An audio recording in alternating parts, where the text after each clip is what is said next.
नमस्कार साथियों, स्वागत है आप सभी का हमारे Khurana study official YouTube channel पर। और मैंने आपको साथियों बताया था कि फाइनल लेसन की आपकी जो डायरिया आती है वो सभी आपको बनाने के कंप्लीट कर लेनी चाहिए। आपको पीडीएफ मटेरियल इन सभी डायरियों का, चाहे वो वीएसटीसी फर्स्ट ईयर हो चाहे सेकंड ईयर हो, आप लोगों के लिए डिस्क्रिप्शन बॉक्स में लिंक दिया गया है खुराना स्टडी ऑफिशियल।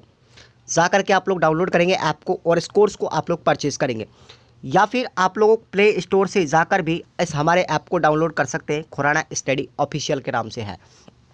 तो आज की इस वीडियो में साथियों बात करूंगा कि जो आपकी फाइनल लेसन की डायरी चलती है, जिसको हम वार्षिक पाठ्य योजना के नाम से जानते हैं।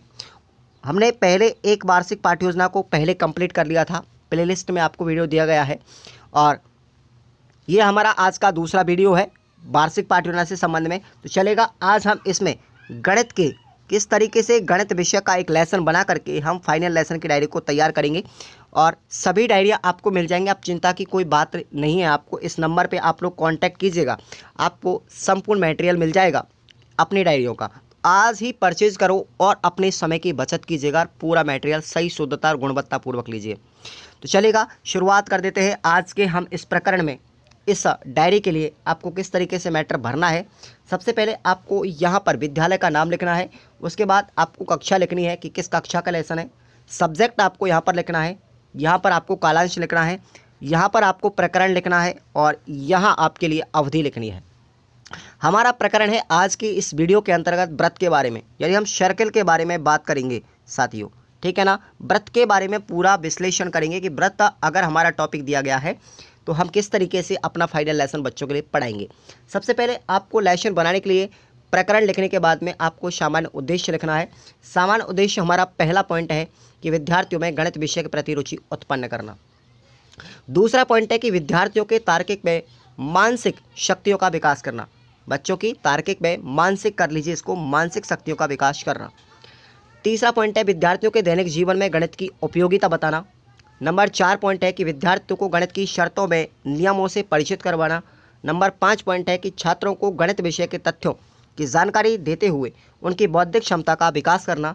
और नंबर 6 पॉइंट है कि छात्रों में समय अनुसार प्रश्न हल करने की क्षमता का विकास करना। उसके बाद आपको सेकंड पॉइंट लिखना है विशिष्ट उद्देश्य। और विशिष्ट उद्देश्यों में हमारा पहला पॉइंट आता है छात्राओं को व्रत के बारे में बताएंगे। दूसरा पॉइंट है कि छात्र छात्रा व्रत के बारे में बता सकेंगे।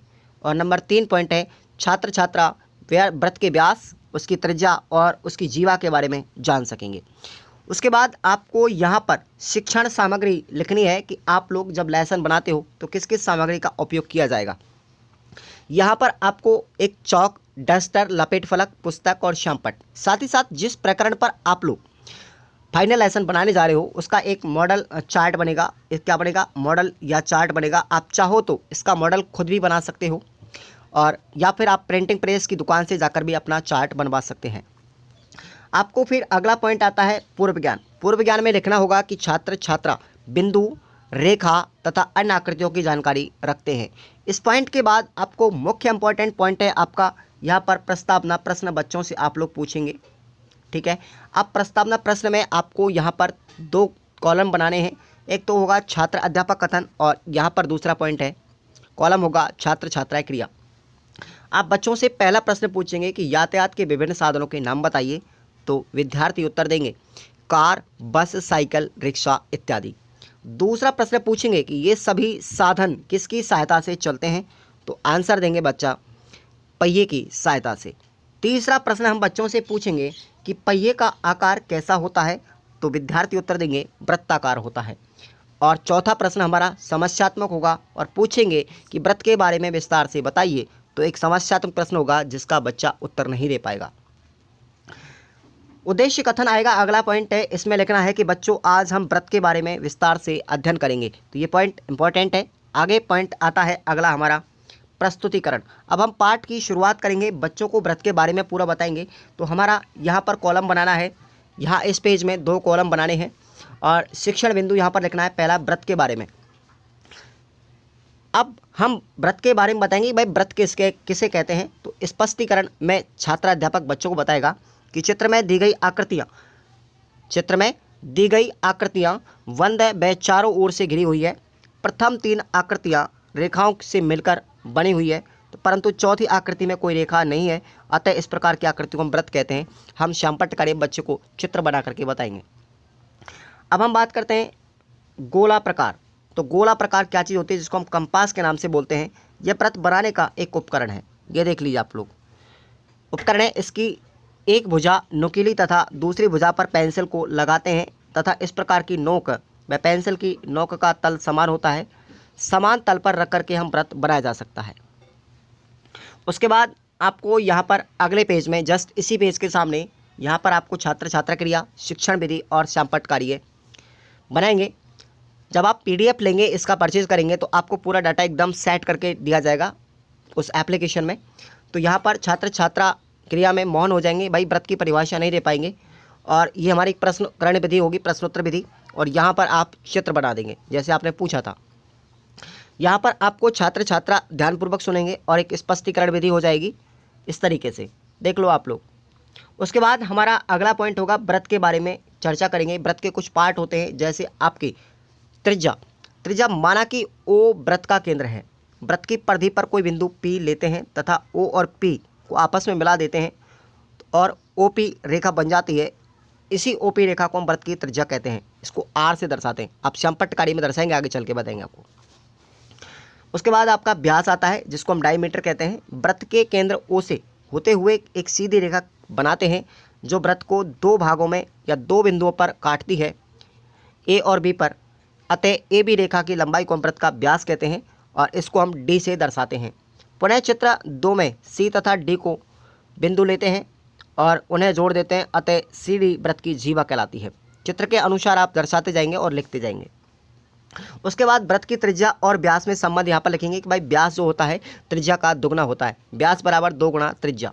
उदाहरण की बात करेंगे, यहाँ पर एक उदाहरण भी देंगे कि किस तरीके से हम व्रत का व्यास निकालते हैं। कि यदि किसी व्रत की त्रिज्या 5 सेंटीमीटर हो तो उसका व्यास कितना हो जाएगा साथियों, बताओ कितना हो जाएगा व्यास उसका? 2.5-5-10 मीटर हो जाएगा। अब यहाँ पर भी अगला पेज आता है, यहाँ पर भी छात्र छात्रा क्रिया, शिक्षण विधि और श्यामपट्टकारी बनाएंगे। तो इस तरीके से आपको ये पूरा पेज भरना पड़ेगा। देख लो, इसके साथ सामने पॉइंट लिखने हैं। क्लियर? यहाँ पर सभी को मैंने क्लियर कर दिया है पूरा पॉइंट। उसके बाद हम बच्चों से पुनरावृत्ति प्रश्न पूछेंगे। अब पहला पुनरावृत्ति प्रश्न होगा हमारा कि व्रत की त्रिज्या किसे कहते हैं। दूसरा प्रश्न है कि व्रत की त्रिज्या और व्यास में क्या अंतर है। उसके बाद मूल्यांकन प्रश्न बच्चों से पूछेंगे, व्रत की त्रिज्या तथा व्यास में क्या संबंध है। और अगला प्रश्न है कि व्रत की सबसे बड़ी जीवा को क्या कहते हैं। साथियों पता है आपको, व्यास कहते हैं उसको, ठीक है। और अब हम बच्चों को गृह कार्य देंगे। यदि किसी व्रत की त्रिज्या 6 सेंटीमीटर हो तो उसका व्यास क्या होगा, पहला प्रश्न। उसके बाद दूसरा प्रश्न गृह कार्य में देंगे कि यदि किसी व्रत का व्यास 22 सेंटीमीटर हो तो व्रत की त्रिज्या कितनी हो जाएगी। इस तरीके से हमारा ये फाइनल लेसन बनकर के तैयार होता है और आप सभी को फाइनल लेसन, दैनिक पाठ्य योजना, विषय वस्तु विश्लेषण, जितनी भी आपकी डायरियाँ चलती है, मननशील, पाठ्य पुस्तक विश्लेषण, ठीक है, अवलोकन पुस्तिका, विद्यालय अनुभव कार्यक्रम, सभी डायरियों का पूरा पैटर्न आपको जमा करके हमने लिखा है और अच्छा गुणवत्तापूर्वक आपको ये कोर्स दिया जा रहा है। हज़ारों स्टूडेंटों ने इसको खरीदा हुआ है और ख़रीदते भी हैं, ठीक है साथियों। तो आप लोग मुझ पे विश्वास कीजिए, ईमानदारी के साथ आप लोग कोर्स परचेज कीजिए। किसी भी प्रकार की दिक्कत आने पर आप लोग हमारे इस मोबाइल नंबर पर कॉल कर सकते हैं, ठीक है। डायरिया खरीदने के लिए या फिर कोर्स से संबंधित किसी भी प्रकार की इंक्वायरी के लिए इस नंबर पर आप कॉल कीजिएगा 1566 पर। लो भाई, ये नंबर है, आपको नंबर पहले भी दिया हुआ है, ठीक है साथियों। तो इस नंबर पर आप लोग कॉल कीजिएगा, आपको पूरी हेल्प की जाएगी। ओके, धन्यवाद।